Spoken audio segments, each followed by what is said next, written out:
सहजानंद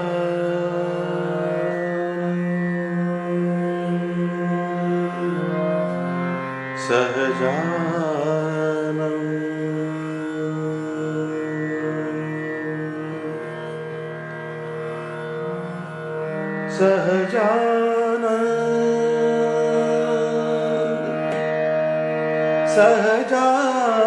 सहजानंद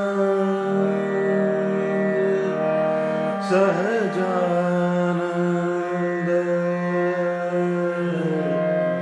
सहजानंद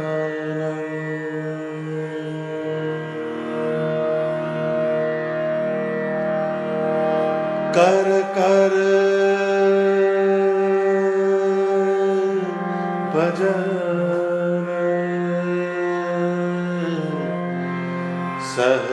सहजानंद का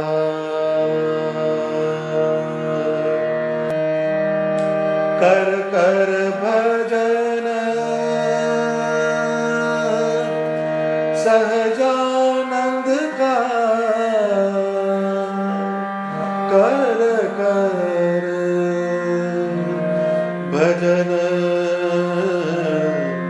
सहजानंद का कर कर भजन सहजानंद का कर कर भजन सहजानंद का कर कर भजन सहजानंद का कर कर भजन सहजानंद का कर कर भजन सहजानंद का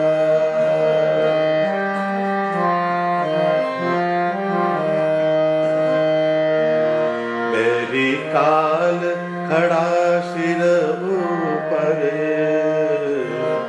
बैरी काल खड़ा सिर ऊपर ताको क्यों नहीं जोता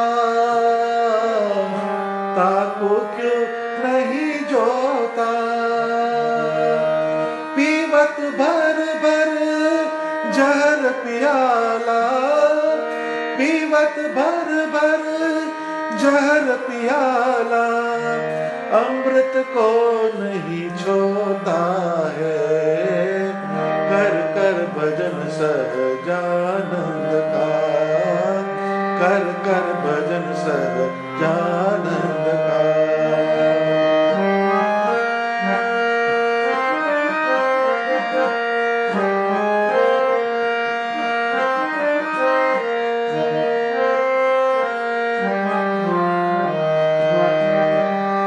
करतन सोबत साधु केरी मेरी में मन होता है करतन सोबत साधु केरी मेरी में मन होता है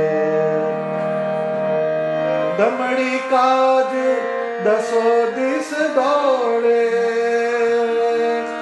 दमड़ी काज दसो दिस दौड़े पैसे में चित्त प्रोता है कर कर भजन सहजानंद का कर कर भजन सहजानंद का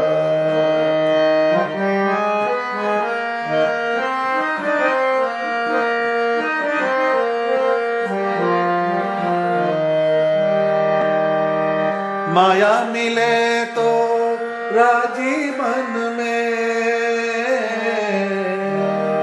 माया मिले तो राजी मन में जावे तो फिर रोता है जावे तो फिर रोता है ध्यान रहत निश दिन धंधे का ओ ध्यान रहत निश दिन धंधे का मन तृप्ति नहीं होता है कर कर भजन सहजानंद का कर कर भजन सहजानंद का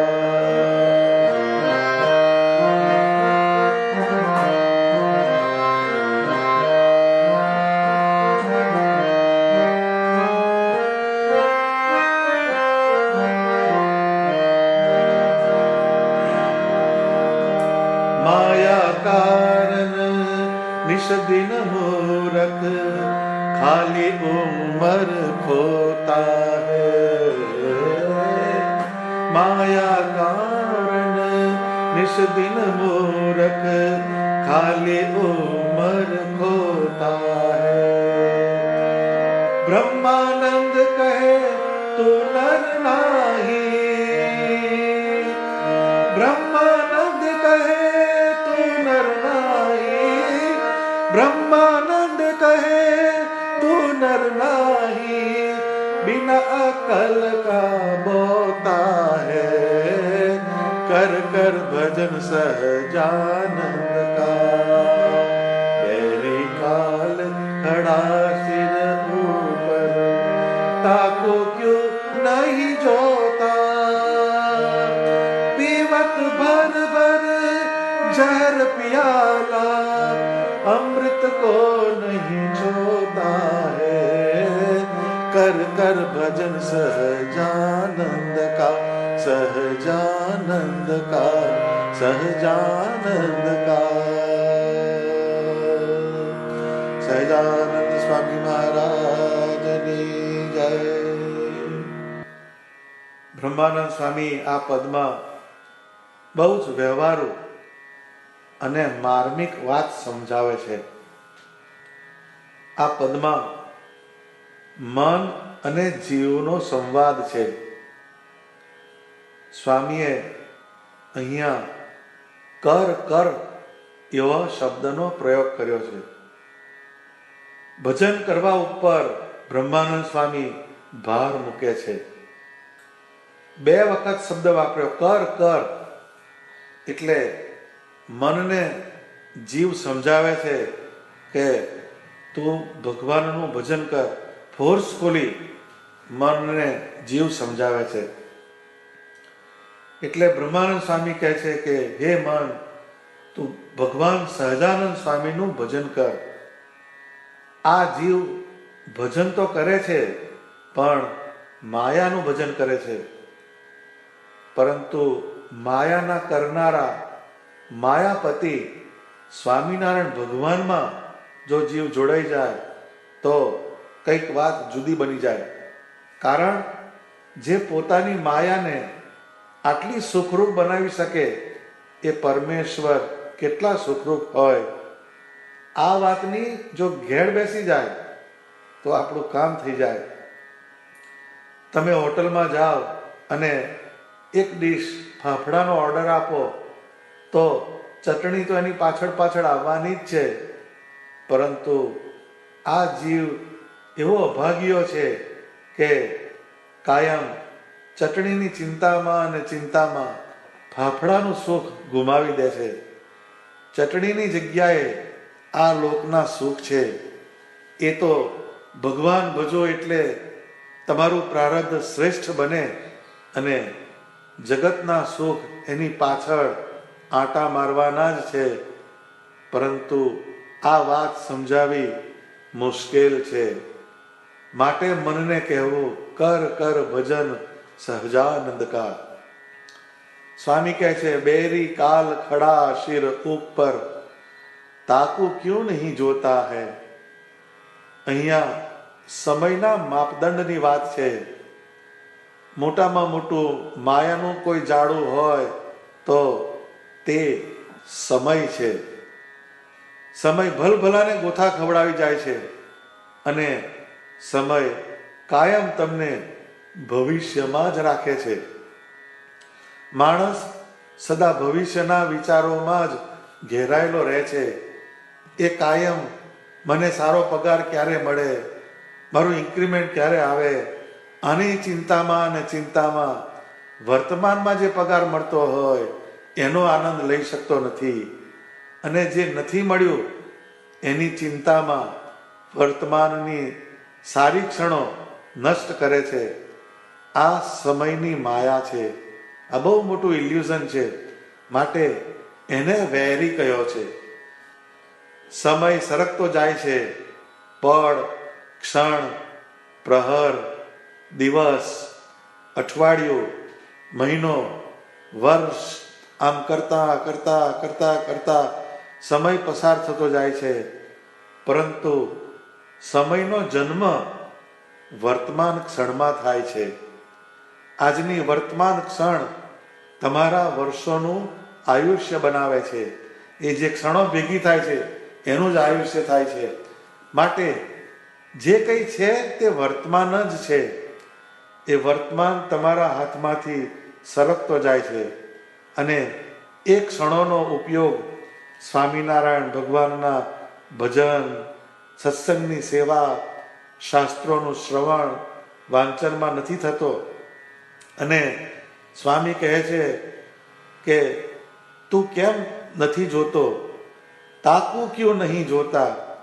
ભગવાનના અનુસંધાન વગરનો સમય આપણા હાથમાંથી સરકતો જાય છે. એનું આપણને અનુસંધાન નથી રહેતું. એ બહુ મોટી માયા છે. સ્વામી કહે છે પીવત ભર ભર જહર પિયાલા અમૃત કો નહીં છોતા હૈ. બહુ જ માર્મિક શબ્દ પ્રયોગો કર્યા છે. પહેલા તો પીવત ભર ભર, ભર ભર એટલે કોઈ જાતની લિમિટ વગર, પાછું વળીને જોતો જ નથી અને ક્ષણે ક્ષણે, દિવસે દિવસે તું ઝેરના પ્યાલા ભરી ભરીને પીતો જાય છે. એટલે કે વ્યવહારમાં ગળા ડૂબતો જ જાય છે, ડૂબતો જ જાય છે. ઝેર જેમ જીવતા માણસને મારે છે તેમ ભગવાન સિવાયના પદાર્થોમાં આસક્તિ માણસને ભગવાન ભજવાના માર્ગમાંથી વિચલિત કરે છે અને અનિત્ય નાશવંત તત્વો તરફ દોરી જાય છે. આમ ભગવાનના સંબંધ વગરનો માણસ જીવતી લાશ જેવો થઈને ફરે છે. માણસ જન્મીને મોટો થાય અને પછી અતિ ઉદ્યમ કરીને જે સંપાદન કરે એ બધી વસ્તુઓ વિકારવાળી હોય છે. માટે એને સત્ય તત્વ તરફ લઈ જઈ શકતી નથી. માયામાં જ બાંધે છે જે અનિત્ય છે. માટે એને ઝેરના પ્યાલા સાથે સરખાવે છે. સ્વામી કહે છે કે અમૃત કો નહીં છોતા હૈ. અમૃતને તો અડતો પણ નથી. અમૃત એટલે સત્સંગ, સ્વામિનારાયણ ભગવાનની મૂર્તિનો યોગ, મંત્રનો યોગ, શાસ્ત્રનો યોગ, એ અમૃતનો યોગ કરવા બરાબર છે. અમૃત જેમ માણસને અમર બનાવે તેમ સ્વામિનારાયણ ભગવાનની મૂર્તિ, સ્વામિનારાયણ મંત્ર, વચનામૃત, શિક્ષાપત્રી જેવા મૂળ ગ્રંથો તથા સ્વામિનારાયણ ભગવાનના એકાંતિક સંત હરિભક્તોનો સંગ, આટલા તત્વોનો સંબંધ રાખવો એ અમૃતને પીવા બરોબર છે. આ અંગોનો યોગ રાખે તે જીવ અમર બની જાય. જેમ અમૃત જે છે એ માણસને અમર બનાવે છે. મતલબ એને આ મૃત્યુલોકની જન્મ મરણની ઘટમાળમાં આવવું પડે નહીં. માણસ એના રોજબરોજના જીવનની ઘટમાળમાં જ એવો ગૂંચાયેલો રહે છે કે એને શુભ અશુભ, નિત્ય અનિત્ય, શાશ્વત નાશવંતનો વિવેક સંપાદન કરવાની ફુરસદ જ નથી રહેતી.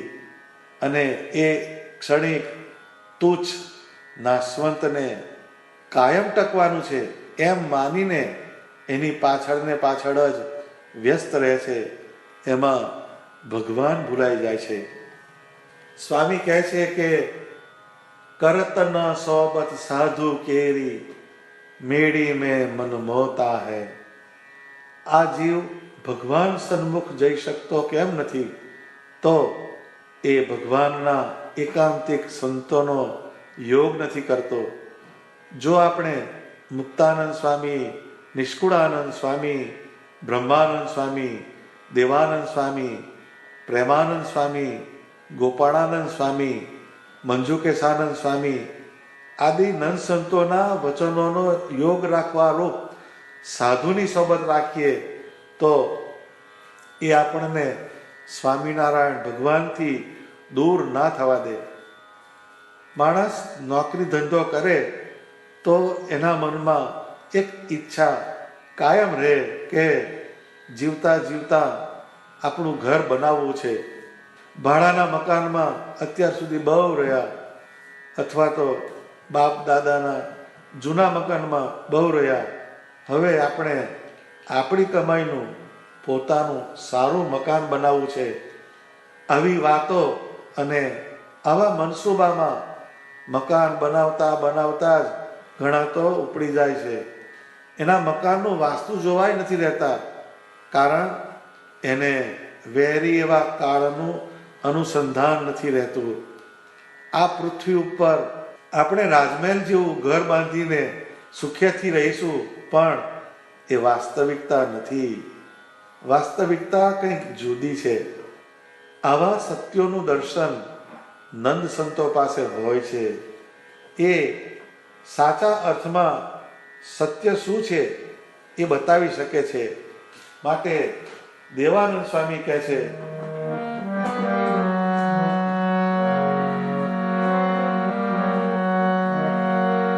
મંદિર મેળે માળ ખજેના, મંદિર મેળે માળ ખજેના, મોવા ભૂપ મદમાતા, શ્વાન સુકરના દેહ ધરીને ઘર ઘર ગોઠા ખાતા, મંદિર મેળે માળ ખજેના મેલી.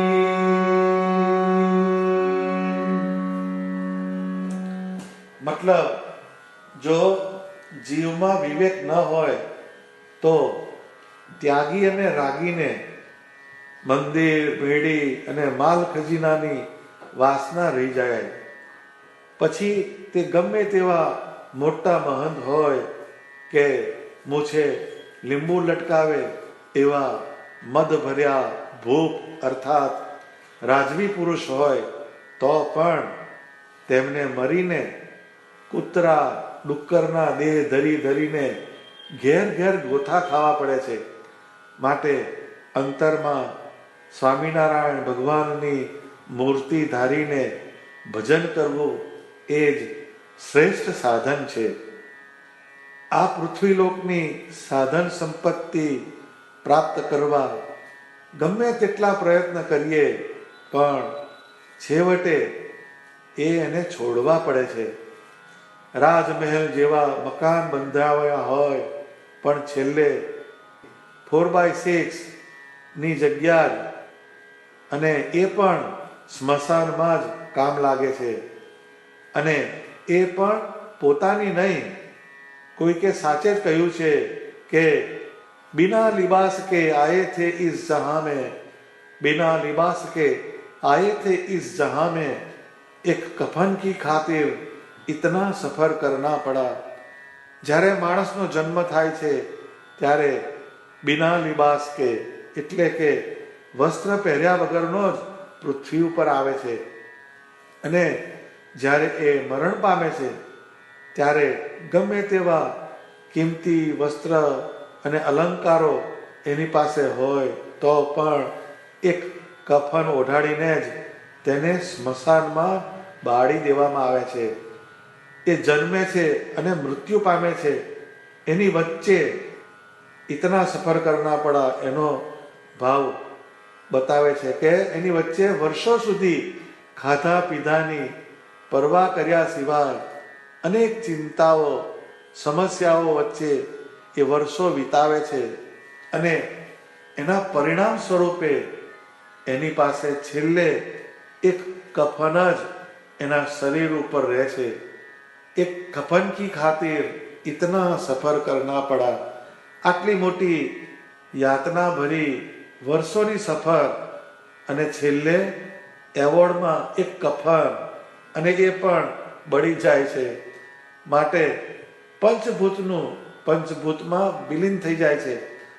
આટલું સત્ય સમજાય તો જે મેળી છોડવાની છે તેમાંથી જીવને કાઢીને જે મેળીમાં રહેવાનું છે અર્થાત અક્ષરધામ તેની વાસના બંધાય તો જીવન સાર્થક બને.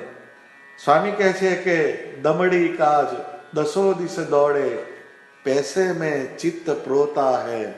આ જીવ સાધુ પુરુષના સમાગમમાં રહી શકતો કેમ નથી? તો કે એની વૃત્તિમાં અર્થ પેસી ગયો છે. એની ચિત્ત વૃત્તિ પૈસાની પ્રાપ્તિમાં ગૂંચાઈ ગઈ છે. માટે દમડી કાજ દસો દિશ દોડે. એને ખબર પડે કે અહીંથી પૈસા મળે તો ત્યાં દોડે, ત્યાંથી પૈસા મળશે તો ત્યાં દોડશે. આમ એનું ચિત્ત પૈસા પરાયણ થઈ ગયું છે. માટે ઘણાની ચિત્ત ભ્રમ જેવી દશા થઈ જાય છે. બધા જ રોજે ઉઠીને દોડે છે.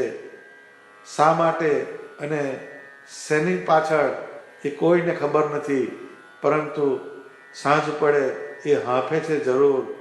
માયા મિલે તો રાજી મન મેં જાવે તો ફિર રોતા હૈ. આ માયામાંથી પ્રગટ થાય છે એટલે આ જીવને માયાનું અનુસંધાન રહે છે. આ જીવ કારણ કે માયામાંથી પ્રગટ થયો એટલે માયા સાથે એનો પ્રગાઢ નાતો બની જાય છે. એમાં કોઈને પ્રયત્ન કરવો પડતો નથી. જ્યારે જ્ઞાનનો અંશ આવે ત્યારે જીવ માયામાંથી છૂટો પડીને સ્વામિનારાયણ ભગવાનનું ભજન કરે છે. પણ માયાનું આકર્ષણ જ એવું છે કે માયાથી કોઈ ધરાતા નથી. જેમ કોઈ માણસ પાસે 10 કિલો સોનું હોય અને કોઈ એને એમ કહે કે આ 100 ગ્રામની સોનાની લગડી રાખો, મારે તમને આપવી છે, તો એ ના નહીં પાડે. કારણ એને એનો ધરાવો જ નથી. બીજી બધી વાતથી ધરાઈ જશે.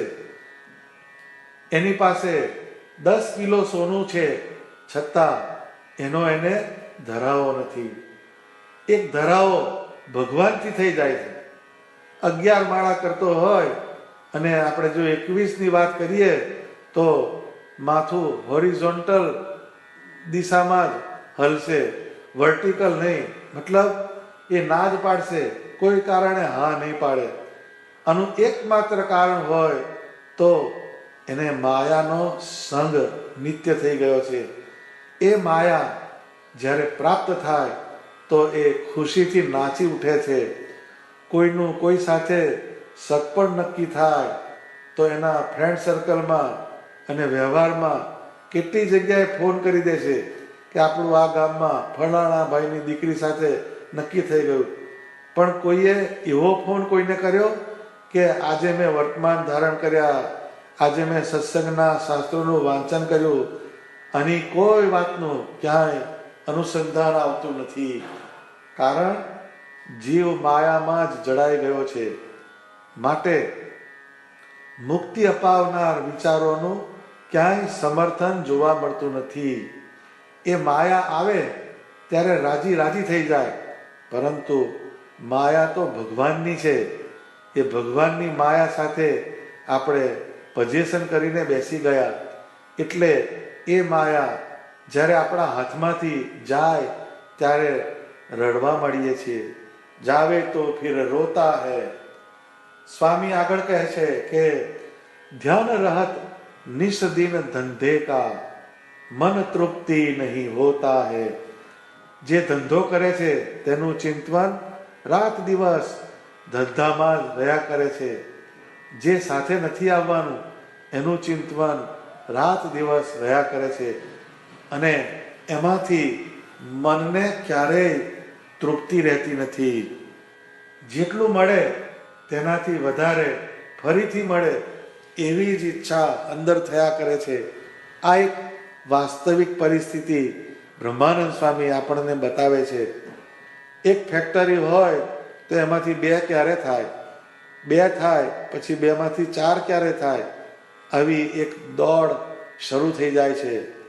પહેલા જ્યારે એ સામાન્ય પરિસ્થિતિમાં હતો ત્યારે દાળ ભાત શાક રોટલી ખાતો હતો, પરંતુ જેવી ધંધાની લગ્ની લાગે અને એમાં એકના બે, બેના ચાર થવા માંડે એટલે એનો ખોરાક પણ બદલાઈ જાય છે. પછી માન, મોટપ, યશ, કીર્તિ, અહંકાર આ એનો ખોરાક બની જાય છે. આવો ખોરાક જેનો થઈ જાય પછી એનું અંતઃકરણ કેવું થાય તે સમજવું વિવેકી માણસે વિચારવાની બાબત છે. એટલા માટે શ્રીજી મહારાજે શિક્ષાપત્રીમાં આજ્ઞા કરી કે અમારા આશ્રિત એવા જે ધનાઢ્ય ગૃહસ્થ સત્સંગી તેમણે હિંસાએ રહિત એવા જે વિષ્ણુ સંબંધી યજ્ઞ તે કરવા તથા તીર્થને વિશે તથા દ્વાદશી આદિ પર્વને વિશે બ્રાહ્મણ તથા સાધુ તેમને જમાડવા. આમ ધનવાનનું ધન ભગવાન સંબંધી અને ભગવાને આજ્ઞા કરી હોય તેવા કાર્યમાં વપરાય તો એ વાપરવાથી એના ધનની શુદ્ધિ થાય અને ક્રિયામાં જોડાવાથી એના મનની શુદ્ધિ થાય છે. આમ જ્યારે એનું ધન કોઈ સદાચાર ધાર્મિક હેતુમાં જાય એટલે એનો લોભ ઓછો થાય છે, માટે એની ધનની વાસના તૂટે છે. અંતમાં સ્વામી કહે છે કે માયા કારણ નિષદિન મૂરખ ખાલી ઉમર ખોતા હૈ, બ્રહ્માનંદ કહે તું નર નાહી બિના અક્કલ કા બોતા હૈ. સ્વામી કહે છે કે આ મનુષ્યનું આયુષ્ય માયાના પદાર્થોને મેળવવા પાછળ જ પસાર થઈ જાય છે. આ સંસારનો અભ્યાસ કરો તો ખ્યાલ આવશે કે માણસ કેટલી મજૂરી કરે છે. એક ચાર રોટલી અને દાળ ભાત ખાવાની અને એની સામે કેટલી પીજણ, આનો હિસાબ મૂકીએ તો પરસેવો છૂટી જાય. કોઈ નોકરી કરે તો 8 કલાકની અને જોર મારે તો ઓવરટાઈમ કરે તો બીજા થોડા કલાક ઉમેરાય, પરંતુ આ તો લાઈફ ટાઈમની નોકરી, 24 કલાકની જોબ અને સામે મળે શું તો જસના માથે જુત્યા. સંસારમાં દરેક વ્યક્તિ એકબીજા માટે શિકાયત જ કરતું હોય છે. આ સંસારની કઠોર અને નઠોર વાસ્તવિકતા છે. જે ઉંમરનો ઉપયોગ ભગવાન મેળવવા માટે કરવાનો એના બદલે માયાના પદાર્થો મેળવવામાં અને મેળવ્યા પછી એને ભોગવવામાં અને તે ભોગવ્યા પછી એની જે સાઈડ ઇફેક્ટ આવે, એની જે વિકૃતિ થાય તેના ઉપાયો શોધવામાં જ માણસનું જીવન પતી જાય છે. માટે આવા જીવને બ્રહ્માનંદ સ્વામી કહે છે કે બ્રહ્માનંદ કહે તું નર નાહી બિના અક્કલ કા બોતા હૈ. તું સાચા અર્થમાં નર એટલે કે માણસ નથી, પરંતુ તું અક્કલ વગરનો બોતડો છું. બોતડું એટલે ઊંટના બચ્ચાને બોતડું કહેવાય. જેમ ઊંટનું બચ્ચું હોય તેને કંઈ ખ્યાલ ના હોય એટલે રેગિસ્તાનમાં ચાલે જ રાખે, એમ વિવેક વગરના અક્કલ વગરના જીવો આ સંસાર રૂપી રેગિસ્તાનમાં ચાલે જ રાખે છે. નહીં ધ્યાન, નહીં ભજન, નહીં સત્સંગ, નહીં કોઈ સારી ક્રિયા, બસ દેહ અને દેહના સંબંધીઓના ભરણ પોષણમાં જીવનો ધી એન્ડ આવી જાય છે. માટે આ બધા પ્રશ્નોનું સમાધાન બ્રહ્માનંદ સ્વામી આપે છે કે કર કર ભજન સહજાનંદ કા. હે જીવ, તારો આ કિંમતી વર્તમાન ચાલ્યો જાય છે, એનો ઉપયોગ કરી લે અને સ્વામિનારાયણ ભગવાનનું ભજન કરી લે, નહીં તો કાળ તારો કોળિયો કરી જશે. માટે ધંધો અને વ્યવહારની આસક્તિ ઓછી કરીને સ્વામિનારાયણ ભગવાનનું ભજન કરી લેવું એ આ કીર્તનનો મુખ્ય સૂર છે. સહજાનંદ સ્વામી મહારાજની જય.